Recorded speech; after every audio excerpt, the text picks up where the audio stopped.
EU will have an alignment with India. Ursula von der Leyen has been told, बात करो जैसे India चाहता है, डील कंप्लीट करो. Early 26, the deal is done. European union ने अपने दो जो कैबिनेट लेवल के मिनिस्टर्स हैं वो दोस्तों दिल्ली आने वाले हैं अपनी 30 मेंबर्स की टीम के साथ, और वो जल्दी से जल्दी इंडिया के साथ FTA टॉक्स को कंक्लूड करके FTA को साइन करना चाहते हैं. नए रूल हम लिखेंगे. स्कॉट बेसेंट का रूल, वेस्ट का रूल खत्म हो गया है. It is over.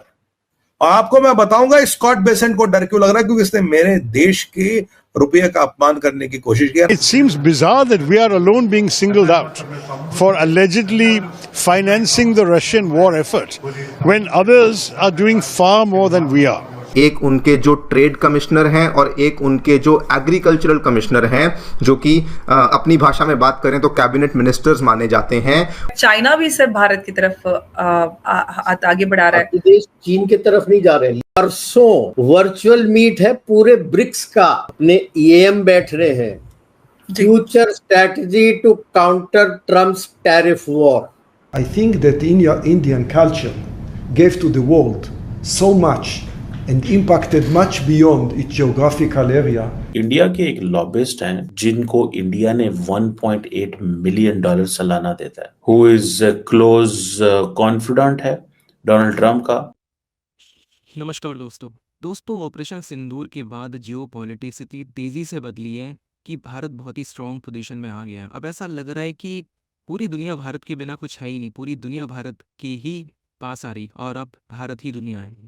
अब पहले कई देश हैं जो कि अमेरिका को ठेंगा दिखा के, यानी ट्रम्प को ठेंगा दिखा के भारत के पाले में आ चुके हैं और कईयों को मना लें कि उन्हें बिल्कुल भारत की तरह ही ट्रम्प से निपटना चाहिए था जैसे भारत ने निपटा है. अब यही काम यूरोपियन यूनियन ने किया है. यूरोपियन यूनियन भारत के साथ फ्री ट्रेड का एग्रीमेंट तो साइन कर ही चुकी है, साथ ही साथ फोकस है और ज़्यादा रिश्तों को मजबूत करने में.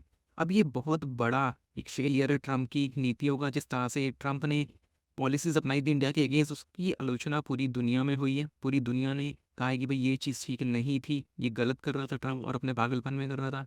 और उसके बाद जो है ट्रम्प की स्थिति बहुत ज़्यादा ख़राब हो चुकी है पूरी दुनिया में, और यूरोप जो है अब पूरी तरह से भारत के समर्थन में आ गया. उसका एक बहुत बड़ा रीज़न ये भी है कि यूरोप को सस्ता तेल भारत से ही मिल रहा है और भारत ही दिलवा सकता है. अमेरिका के बस की बात नहीं है.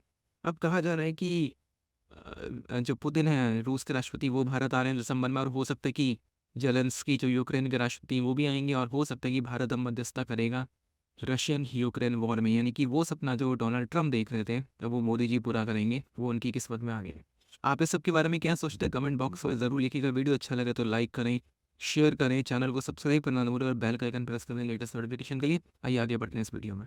बेसेंट का रूल, वेस्ट का रूल खत्म हो गया है. It is over. और आपको मैं बताऊंगा स्कॉट बेसेंट को डर क्यों लग रहा है, क्योंकि इसने मेरे देश के रुपये का अपमान करने की कोशिश किया. I have lot of things to worry. Rupee is not one of them. मतलब अहंकार देखिए, पराकाष्ठा देखिए जॉर्ज सोरोस के पट्टे की. I have lot of things to worry. Rupee is not one of them. मैं बताता हूं Scott Bessent why do you need to worry. I will tell you why do you need to worry, और मैं आपको बताता हूं why does he need to worry. देखो YouTube में एक चीज अच्छा है, समझाने का समय मिलता है. सबसे पहली बात है भाइयों बहनों, अभी रुपया जो हमारी रुपी से हम ट्रेडिंग कर रहे हैं, व्यापार कर रहे हैं, अभी आज के डेट में 30 कंट्रियों के साथ कर रहे हैं. 30 कंट्रियों के साथ, 30 कंट्री. अभी जो यूपीआई है वो 7 कंट्रियों में चलता है, 6 और कंट्री ऐड होने वाली है. 7 6 की 13 कंट्री है यार. अभी तो जरा इसको बंदी कर दो. उसके बाद पूरा अफ्रीका, पूरा साउथ अमेरिका यूपीआई से जुड़ेगा. पूरा अफ्रीका और पूरा साउथ अमेरिका यूपीआई से हम जोड़ने वाले हैं. दुनिया में जितनी डिजिटल ट्रांजैक्शंस होती है उसकी आधी भारत में होती है. इनको लगता है इनके बाबा आजम के लिखे हुए रूल अब भी माननीय है. और जो हमारा रुपी कार्ड है, ये जो हमारा रुपी कार्ड है ये डायरेक्टली 15 कंट्रियों में चलता है और विद टाइप्स 200 कंट्रियों में चलता है. तो जैसे अमेरिकन को लगता था वीजा और मास्टर से इन्होंने पूरी दुनिया पे डोमिनेंस कर दी, वो डोमिनेंस नहीं है. बिकॉज आज रुपी पे card is now acceptable in 200 countries and 15 countries directly, और बाकियों के साथ ये.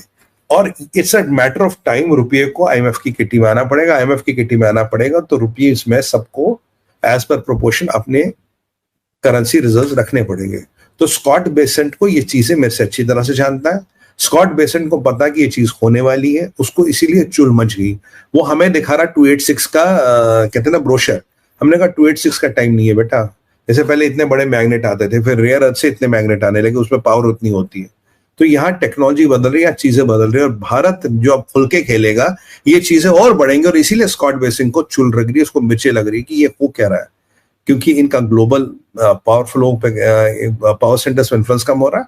रुपया is really getting global, it's not a matter, it's a matter of choice. हाँ, अभी डॉलर डोमिनेंस है, रिजर्व करेंसी डॉलर है, डॉलर का दबदबा मैं ये नहीं मानता, बट रुपया अपने हिसाब से उठ रहा है। An alignment with India and Ursula von der Leyen has been told कि भाई बात करो जैसे इंडिया चाहता है, डील कंप्लीट करो। मोदी जी हैज कमिटेड कि भाई early 26 the deal is done, आ जाओ। भाई साहब सब कुछ हिल गया। ट्रंप को, यूएस को उनकी औकात दिखा दी कि भाई साहब आप ये हैं, चीखना चिल्लाना कर लो, कुछ नहीं होने वाला।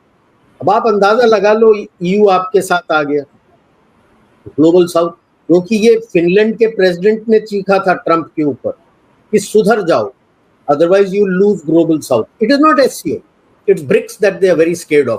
ये लुटनिक भी क्या रो रहा था कल, अरे 2 महीने के अंदर सॉरी बोल देंगे। सॉरी किसने बोला? साले तेरे ही बाप ने बोला सॉरी। बड़ा अच्छा दोस्त है, very good president, prime minister, क्या बोल रहा है? सॉरी बोलेगा, 2 ट्रेड डील के लिए आ जाएगा। ट्रेड डील के लिए तुम आ रहे हो अपना मुंह लेके, और जो हमने पहले तो वो फिल्म थी ना पुष्पा, वो वाला डायलॉग हो गया पुष्पा ना झुकेगा नहीं। देखो बात यह है, शुरू से मैं कह रहा हूं कि भारत आज के तारीख में ऐसे पोजीशन में लाया गया है 2014 से कि आप किसी पे डिपेंडेंट नहीं। Okay, your growth is, I would say, self reliant. और इस जीएसटी से तो आपका इंटरनल कंजम्पशन जो 65 था वो तो 70 पे चला गया, कि लोगों को बोल दिया कि यार तेरा डायमंड और ये कुछ बिका नहीं, हमारे बंदे हैं, पैसे आगे हैं, लेके ले लेंगे। अब तो और झटका लग गया, मतलब ये ट्रिपल झटका हो गया ना कि तेरी जरूरत ही नहीं है, तेरा मार्केट नहीं है, कोई फर्क नहीं पड़ता, हम खुद अपना बना लेंगे। एंड अफ्रीका जा रहा है आपका, लैटिन अमेरिका जा रहा है, Europe is ready to take it, Japan आपके साथ बात करने आ रहा है। अब वो कोई कह रहे थे कि जापान हैज एग्रीड कि 550 मिलियन जो प्रेसिडेंट बोलेगा कहाँ लगाना, और 90% डील उनका।